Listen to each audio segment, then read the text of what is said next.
In today's episode of Canopy's Practice Success podcast, we get to chat with Liz Scott, co-host of the Appy Hour podcast.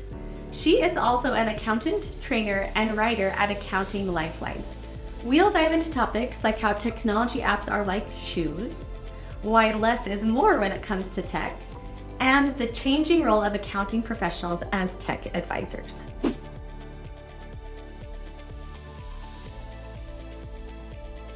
Welcome to an episode of Canopy Practice Success. I'm Casey Brothers, and I'm here with Liz Scott, co-host of the Appy Hour, and I'm sure you do many other things. Will you give a brief introduction, Liz? Sure, I'd love to. So thanks for having me here. Yes.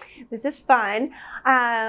Liz Scott, what I do is I spend a lot of time in development of training on behalf of the apps for my peers, the accountants. So you're a coupler of sorts. And it is a labor of love. Filter, maybe. Yeah. I feel, it's almost like I'm an enabler. Yes. I want my fellow peers to have this goodness. And have the best tools, find those best tools the most efficient way possible. There's so many out there. There's so many good ones to choose from. And that's the part that, you go shopping and you look at way too many dresses and it's really hard to decide which one because they're all good. Oh, I don't know if this is, if we can extrapolate this metaphor here, but man, when I go shopping for something specific, I can never find it.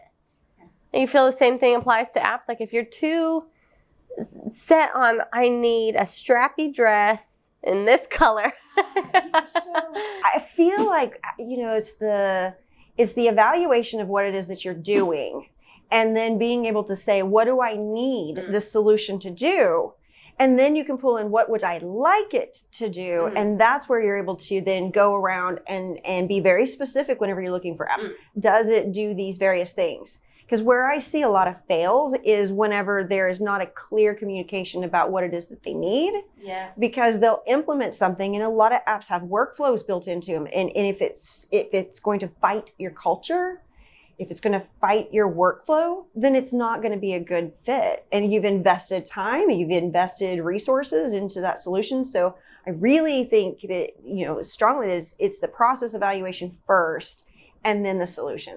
Yeah, which can be hard because you see a pain in your firm and you just want it. You're done. Just fix me. Yes. Just fix me. You don't want to take the time to say, okay, here's the pain. Let's describe it out in detail. Well, that's painful. But also here's what I'm hoping for on the other side. Going from the pain you're existing to that, what gets you there? So I love that journey that you're talking about because it's a whole process and it allows you to grow. So, instead of thinking about needing to document every piece of it, capture bullets. Like what is it that, you're specifically needing here in one word? I mean, so it's okay that it's just going to be, a high level, but then being able to, what you said, pull in, like, where are you going? Yeah. That's the piece where I feel like now you're starting to explore what are my options. And that's exciting. Yes, because and communicating that to the vendors you're communicating with.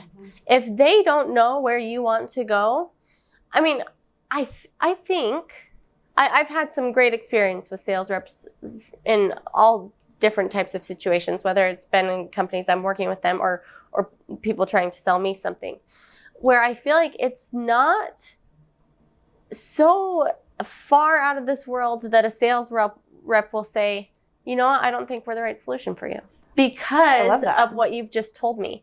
I don't think that that's out of this world that sales reps are doing and will do that and help us identify quickly that let's not waste any more time exploring the solution because I've painted clearly the outcome I want and they can tell me, but they're not going to be a part of that. Well, it's not just the dollar bills that you're throwing at something. It's you're wanting an outcome. Yeah. And to have that clarity about, maybe this isn't a solution that's a good fit.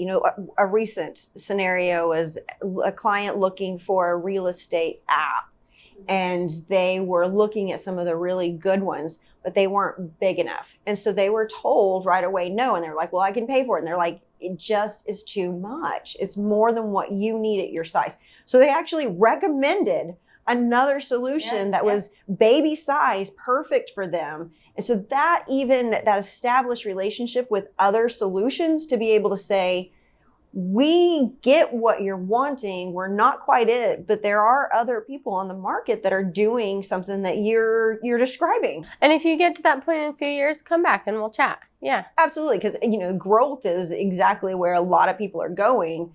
But to make sure that you're in a tool that's going to scale with you, a tool that's in the right size, wherever it is that you're going. Yeah, as you're saying that, I thought of, I have 2 littles. And when you put them in shoes that are too big, even though they know how to walk or run, they will trip. Those shoes are not servicing them. They are hindering them. Just like the wrong app, the wrong solution, the wrong software can hinder you if it's the wrong size. It's fun to play dress up, but it's not practical. Yeah.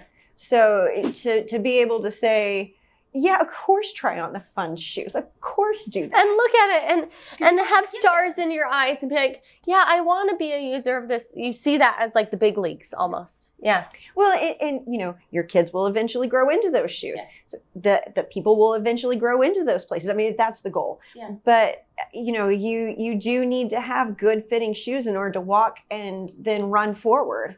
Yeah. You want to be stable. Yeah, and same goes for too small shoes. Right. And that can be hard too as a firm. Recognizing when you have outgrown something because there's comfort there. You've worn them in.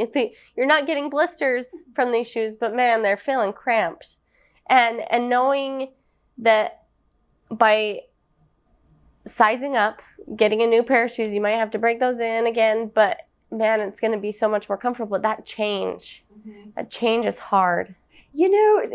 So staying in our shoe theme here, I love shoes anyway. So, one of the other things I think is important is changing your shoes. So not just thinking about all in with one solution, but really a lot of us are needing multiple different apps in order to fulfill a lot of different needs. Yeah. And so the relationship between those apps, that is actually really key. And that's where tech stacks, that's where we need to pull in that whole conversation about what are you using, because holistically, does that work? Yeah, I mean, I'm not going to wear my trainers with what I'm wearing now. You need different apps. Yeah. You need different solutions for different problems, different days, different, proposals, whatever it is that you're doing. You need the solution for that. What is the ideal number of shoes? Is there? I mean, because that's another thing, right? We can be inundated with software creep and have too many where we're not being efficient with our money and losing efficiency in our teams because there's just too many things to manage or something's just not getting utilized. It's getting pushed off to the side. I mean, what are your thoughts there on the amount that a firm might need? I mean, I'm sure it changes for every firm. Yeah, I think that every firm has specific needs. And the more that you can evaluate different areas and you start to think, you come to a conference like this and you start to think about what are the different options for that particular area. I recommend writing down what apps do you need. Are you doing some type of review for your client? Are you doing some type of backup? Whatever it is that you're doing as the firm, what do you need internally? And then to look at your client base and also say, what do I need externally? And to divide those two, because they're very different. Sometimes there's a bit of crossover there, but who's going to pay for it? Who is it serving? What is it doing for your firm? What is it doing for your client? That all has to be part of the evaluation. And I'm not saying don't have all the apps that you need in order to serve your firm. Oh, no. But instead, if you've got too many shoes, you can't wear them all. It's just not possible. And so you really do need to look at what's too much, what's actually working for you. A lot of the solutions that I'm seeing are starting to incorporate various different areas, different aspects. So they're reaching out a little further in order to be a one-stop shop for a particular need. Yeah. And that's helpful to us. So that leads it to maybe taking an inventory sometimes too of everything that you're paying for, because I could see there being an opportunity that when you have a pain and you want to evaluate solutions for that pain, but to take a step back, do that inventory and say, what do we already have, and have any of these made progress to such that we can now consolidate and actually just expand one of our current softwares. There's so many moving pieces. Yes. That's the area where we're moving rapidly as an industry. I think that this is one of the areas that excites me the most. We were an industry that was very irrelevant. Yeah. Our clients didn't want to talk to us unless, it was year end. It's like, okay, tell me what to write the damn check for. And now they're getting to this point where they want this information. They've always wanted it, but we're getting to the point where we can actually provide them with the information that they need. And that piece of where I think the industry is going is exciting. But we are now that industry who's all of the front runners in trying the new tech and looking at all of the apps that are available for not just our firm, but for our clients. And so we are now the technology touch point. And that's exciting. Yeah, I mean, because you're also puts you in a position, depending on who your clients are and how you're serving them, to be a tech recommender. Yes.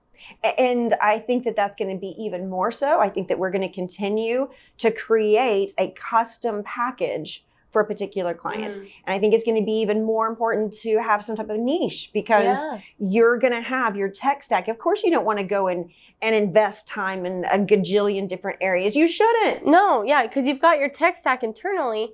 But then if you're not careful, even if you identify an industry, or trying to think of what else, but an industry, you may also need to further segment or identify an ideal customer based on technology, and saying, we are only going to work with those who use this general ledger software, or who, whatever it might be, because it's just like exponential, the amount of technology internally combined with externally, and then personal lives, and you have to help rein that in. It's not surprising that our industry is also overwhelmed. Yes. They are overwhelmed. And the amount of workload that accountants have, they are not compensated correctly for it.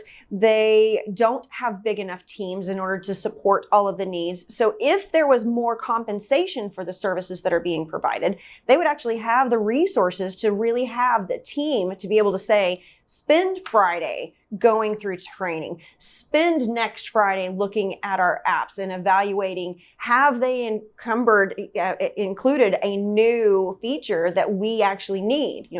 That's where I think that accounting firms are going to need to get to a place where they are considering the solutions that are being offered as a must offer to your clients. Yeah. I think we're actually kind of past there. Yeah. So it's like, come on, catch up, because this is moving. Would you say that accounting firms then need a specific role or individual to do this? And if so, what would you call that? So an app advisor. Okay. That's just kind of like the standard. It's advisory. One of Is it an IT professional? Can they be that broad, or do you? I mean, I believe that it needs to be somebody who's connected to what the accounting needs are. Okay. So, or industry specific needs. So I think it's even different than IT. I still want to have my IT, and I want to have security built in with my IT person. But what I'm doing as far as connecting apps, and I'm working with the clients and I'm listening to them and I'm finding the solutions, that's different. And I think that what I'm seeing is there's more accounting firms that are just like doctors niching. They're starting to say, this, like you said, this is my tech stack. Or what they say is, we are app advisors. You're coming to us. That is maybe all that we do. And so they're going to be some of those solutions that are going to be connecting apps, maintaining apps. There's several of them out there right now. And our firm was one for a while, but I realized that the need was truly in the training development for our peers. But I think that industry, app advisory, is going to continue to grow. Yeah, you can't.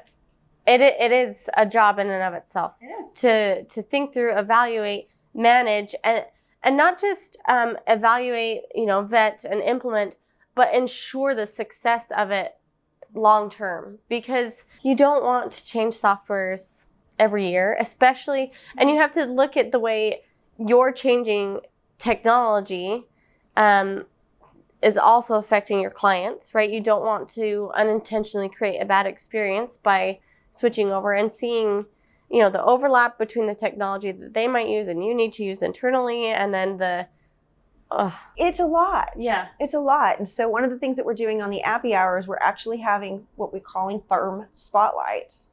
And so we have peers that are in our community from various different walks of life that are coming onto our show, and when they're talking about what's the tech stack that's being used in their firm. And they're sharing that with our community, because that is exactly where we're at right now. Which apps are best in class? And then tell me where they fit into my app stack. Yes. What is their role? And so what happens before that app? What happens after that app? Because there is this continuation of information.